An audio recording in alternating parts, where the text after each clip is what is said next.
बिस्मिल्लाहिर्रहमानिर्रहीम। अस्सलामु अलैकुम मेरे प्यारे दोस्तों। अल्लाह आपको हमेशा खुश रखे, आमीन सुम्मा आमीन। रमज़ान में तहज्जुद पढ़ना किस चीज़ की निशानी है? दोस्तों, आज के इस वीडियो में हम आपको बताने वाले हैं कि रमज़ान में तहज्जुद पढ़ना किस चीज़ की निशानी है। अगर आपको इसके बारे में जानना है तो इस वीडियो को आप पूरा ज़रूर देखिए, क्योंकि इस वीडियो को देखने के बाद आपको मालूम हो जाएगा। और अल्लाह पाक से दुआ करे कि ये अल्लाह, जो भी लोग परेशान हैं उनकी परेशानी को दूर फरमा, आमीन सुम्मा आमीन। तो चलिए वीडियो शुरू करते हैं।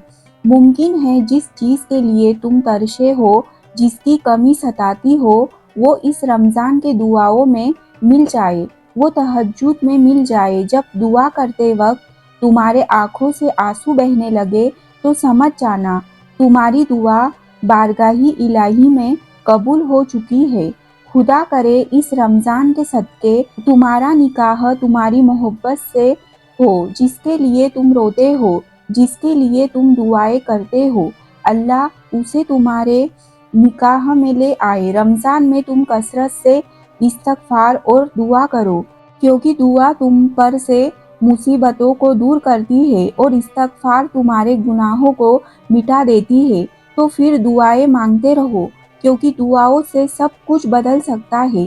जो तुम नहीं कर सकते वो दुआएं कर सकती है, फिर भले ही वो काम तुम्हारे नज़र में लाख नामुमकिन क्यों ना हो। दुआएं खून की तरह होती है, मोज़ेज़े बनकर तुम तक वापस आती है और कुछ राती वो नींद से खाली रखता है, इसलिए ताकि उसका बंदा उससे बातें करे। जब कोई उससे नहीं मांगता तब उसका बंदा उससे मांगे, और जो किसी को भी नहीं मिला वो तुम्हें अता कर दिया जाए। तुम सोचते हो कि दर्द की शिद्दत से जाग रहे हो, मगर दरअसल वो दर्द तो महज तुमसे मुलाकात का बहाना होता है। जैसे हंसाता और रुलाता अल्लाह है, वैसे जगाता और सुलाता भी वही है। जब अल्लाह दिल में उतर जाता है तो वक्त तहज्जुद आँखों में नींद नहीं उतरती। अगर अल्लाह तुम्हें तहज्जुद तक ले आया है तो जान लो उसने तुम्हारे लिए इश्क को चुन लिया है, यानी तुम्हारे लिए खुद को चुन लिया है, और उसने तुम्हारी हर फरियाद पर खून का इरादा बांध लिया है। अल्लाह ने इतना सुकून कायनात के किसी वक्त में नहीं रखा जितना तहज्जुद में रखा है। तहज्जुद ऐसा पर्दा है जो तुम्हारे और अल्लाह के दरमियान हायल होने वाली फासले से उठ जाता है, ताकि ना तुम्हारे मांगने में मुश्किल आए और ना उसकी अता देखने में हिम्मत मत हारो। दुआ मांगते रहो तब तक जब तक जवाब नहीं मिल जाता। जब वो तुम्हें सब्र की इंतहा को ले आया है तो यकीन रखो कि आजमाइश अब खत्म होने वाली है, और फिर हर उस चीज़ से नवाज दिया जाएगा जिसके लिए तुम रातों को उठ उठ कर झोली फैलाया करते थे। तुझे अगर रातें बेसुकून लगती है तो फिर अल्लाह के साथ गुजार लिया करो। जब सब सो रहे होते हैं तब अल्लाह को हाले दिल सुना दिया करो। जो बातें तंग करती है उन्हें अल्लाह के हवाले करके बेफिक्र की नींद सो जाया करो। तहज्जुद का पहला गम का सजदा आखिरी गम का सजदा होता है, क्योंकि उसके बाद कोई गम नहीं सताता और ना ही कोई जख्म सताता है। फिर तो इंसान खुशी से जागता है, अपने रब से मुलाकात के लिए जागता है। दुआएं कभी भी रद्द नहीं की जाती, फिर वो चाहे तहज्जुद की दुआ हो या फिर किसी फ़र्ज नमाज की, फिर वो हंसकर मांगी गई हो या रोते हुए, फिर वो किसी नमाजी की हो या बेनमाजी की। क्या तुम्हें लगता है कि अल्लाह तुम्हें तड़पता छोड़ सकता है? अल्लाह जानता है कि तुम्हारी चाहत को कब और कैसे तुम तक पहुंचाना है। तुम्हें बस तवक्कुल रखना है। अगर वो एक सितारा तुम्हें नहीं मिल सका जो तुमने मांग रखा था, तो मुमकिन है कि अल्लाह ने तुम्हारे लिए पूरे आसमान लिख रखा है। बस सिर्फ सब्र करो और दुआ करना कभी ना छोड़ना।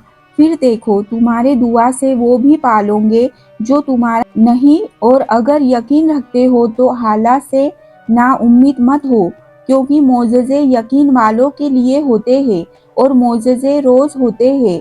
اور پھر ڈرو مت، تم جہاں کہیں بھی ہو اللہ تمہارے ساتھ ہے۔ اور جب صبر کرنے والے درد سے اللہ کو پکارنا ہے نا، تو وہ ان کے دلوں کو ٹھنڈا کر دیتا ہے اور وہ انہیں ہر گھٹن سے آزاد کر دیتا ہے۔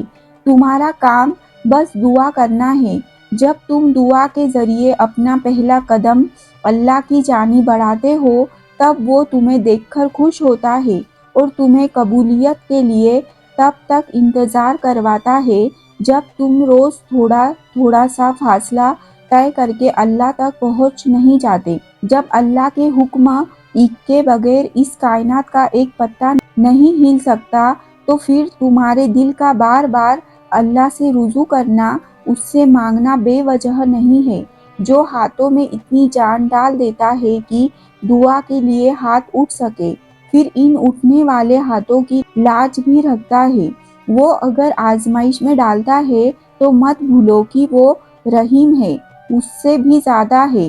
جب وہ تمہیں جنگ کے میدان میں لا کر کھڑا کر دیتا ہے تو طاقت بھی اتنی دے دیتا ہے کہ تم پوری دنیا سے اکیلے لڑ جاؤ۔ وقت کوئی بھی ایک سا نہیں رہتا، اللہ کبھی بھی تمہیں مسلسل تکلیف میں نہیں رکھتا۔ اس چیزوں کی حقیقت تمہیں بعض اوقات دیر سے سمجھ آتی ہے، اور جب تم انہیں سمجھ جاتے ہو تو جان جاتے ہو کہ اس چیز کا دیر سے ملنے میں کتنی ان گنت مصلحتیں تھیں۔ تمہاری نصیب سے تمہارے چاہت کا جو ایک مختصر فیصلہ ہے وہ دعا ہے۔ دعا کے قبولیت کے لیے یقین بہت ضروری ہے، اور یقین صبر کے بغیر کبھی نہیں آ سکتا، اور صبر بہترین عبادت اور کوئی نہیں ہو سکتا۔